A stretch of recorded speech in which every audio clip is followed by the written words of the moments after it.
법정주의는 제형법정주의와 무죄추정 원칙에 대해서 알아보기로 했습니다. 제형법정주의는 과연 무엇인가? 제형법정주의는 죄와 형에 대해서 법으로 미리 정해 두었다는 주의입니다.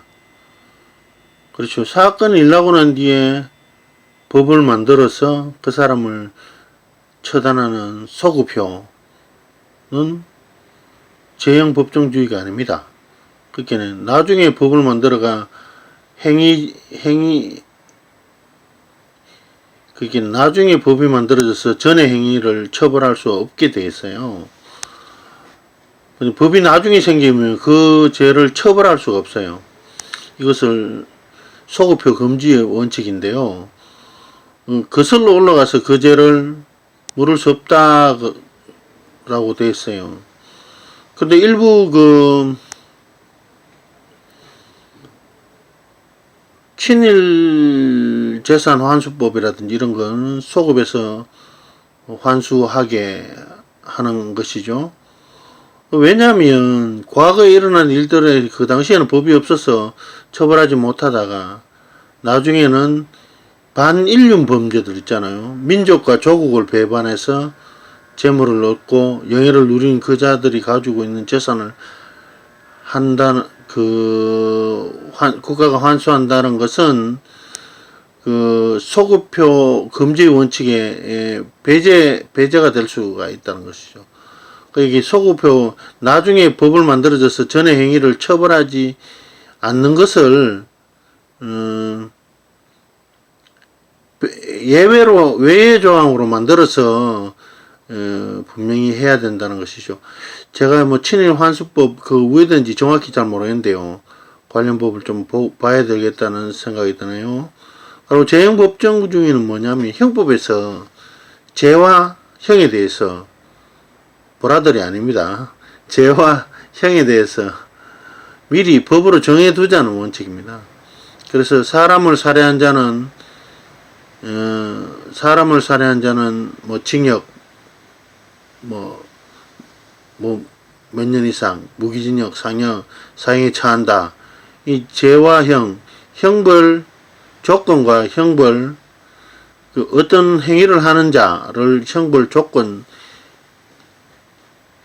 형벌 효과는 무기 유기 사형 이게 형벌 효과거든요. 처한다는 거예요. 어떤 조건에 부합되면 그 사람을 어떤 형을 처한다.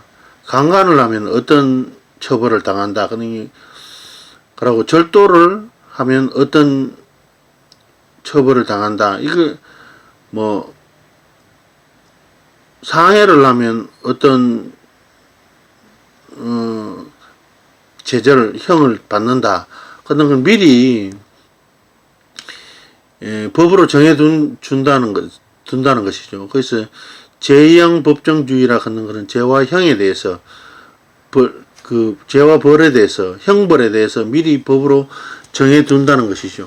그래서 민주국가에서는 헌법국가에서는 만약에 우리나라 같은 경우는 헌법에 생명이 존엄하다. 이 존엄한 생명권을 보장받는 국가에서 사람을 살해했을 경우에는 그 살해한 자는 타인의 생명의 법익을 침해한 거 아닙니까? 그 침해에 대한 벌을 미리 형법 조문에 형법에 법으로 성문법적으로 만들어 둔다는 거예요. 그리고 상해죄도 역시 똑같고 그렇죠. 여기서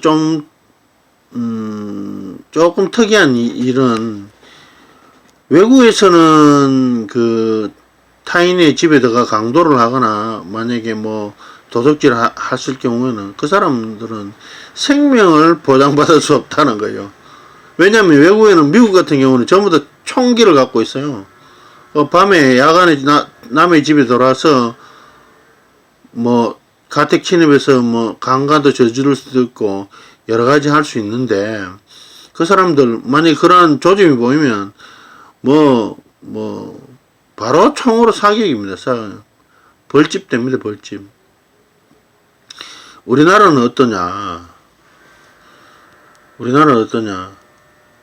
그 우리나라는 최근에 그런 사건이 있었죠. 집에 강도가 돌았다 이죠. 근데 젊은 아들이 강도하고 맞닥뜨려서 1대1로 육박전해가 그 상대방을 쓰러뜨렸다는 거예요. 쓰러뜨리고 난 뒤에 이 야간에 말이죠. 친위배가 강도하고 격투 곁에 그 강도를 제압했는데 강도는 50대, 아들은 20대라는 거예요. 아주 뭐 해가 그 다음째 강도를 쓰러뜨리고 난 뒤에 이 아들이 그렇죠. 또 빨래 건조대로가 막 개 패듯이 더 팼단 말이죠. 근데 그 강도가 식물인간 상태에 빠졌다는 거예요. 그리고 나중에 이 아들이 어떻게 됐냐. 과잉방어로 해서 상해죄가 돼, 상해죄.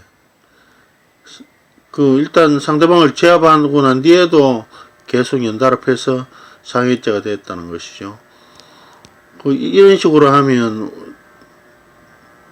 사람을 잡아놓고 죽일 수도 있는 그런 상황, 만약 이게 상해죄가 안 된다 하면 사람을 잡아놓고 죽일 수도 있다는 거예요. 그래서 죄와 범에 대해서 미리 정해놓고 그러한 행위를 하는 자를 처벌하는 게 바로 재형법정주의입니다. 미리 우리 지금 현재 형법 있지요. 1953년도인가 50년대에 만들어진 그 형법을 가지고 우리는 형사소송을 진행하고 있다는 거죠. 그 형법을 이제 그 형법을 가지고 재판하고 있다는 거예요. 죄와 벌에 대해서 미리 형법이